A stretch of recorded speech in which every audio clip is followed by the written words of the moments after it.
আপোনালোকক ক'ব খুজিছোঁ যে এই চিঠিখন মই চিফ জাষ্টিছক দিব খুজিছোঁ যে তেওঁলোকে মল্লযুদ্ধ বন্ধ কৰা নাই, মানুহৰ মাজত মানুহৰ যুদ্ধ গেম, সেইকাৰণে তেওঁলোকে সেইটো গেম বুলি ধৰিছে।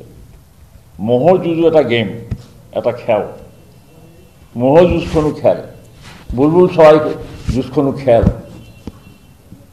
মহৰ যুঁজত মহ নমৰে, কোনোবা এটা দল জিকে কোনোবা এটা দল হাৰে, বুলবুলটো নমৰে চৰাই, যুঁজি পেলাই দুয়াৰ ভিতৰত এৰি দিয়ে। মুৰ্গী যুঁজতো তেনেকুৱা ধৰণৰ ঘটনাই হয়।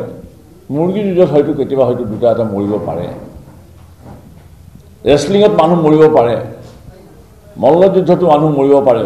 মল্লযুদ্ধ হ'বলৈ দিছে, ৰেচলিঙৰ বক্সিং হ'ব পাৰে, বক্সিঙো হ'ব পাৰে, চব হ'ব পাৰে, কিন্তু মহৰ যুঁজ হ'ব নোৱাৰে।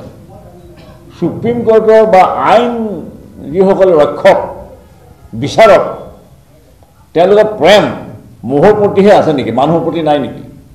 তেওঁলোকে কিয় বেন নকৰে? বক্সিং খেলটো বন্ধ কৰক, মল্লযুদ্ধ বন্ধ কৰক।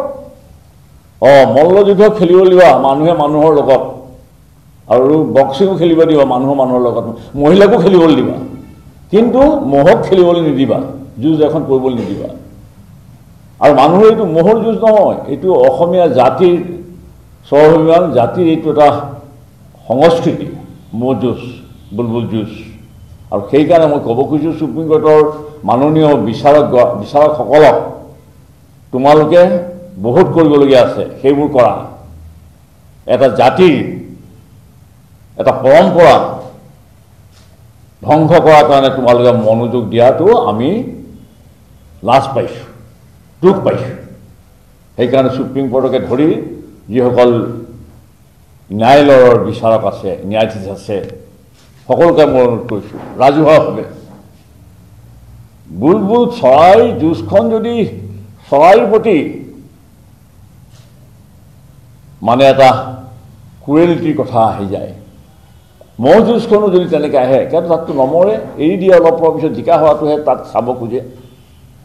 ৰেচলিংটো চাই কিয় থকা তোমালোকে? সেইটো চাই থাকিব পাৰা। লাভলিনাই যে যুদ্ধ কৰিছে, তেতিয়া মাকে কৈছে, বাপেকে কৈছে, মই বক্সিঙৰ সময়ত মই চকুকেইটা টিভিৰ ওচৰত নাথাকোঁ, আঁতৰি থাকোঁ, ইমান বেয়া লাগে যেতিয়া তাই গাত ঘোচাটো পৰে। সেইবিলাক জাজৰ নপৰে নেকি চকুত? তেতিয়া সেইবিলাক বন্ধ কিয় নাই কৰা? মই কৈছোঁ ইমিডিয়েটলি এই বেন সুপ্ৰিম কোৰ্টে ইনিচিয়েটিভ ল'বলৈ আগভাগ লৈ প্ৰত্যাহাৰ কৰিব লাগে।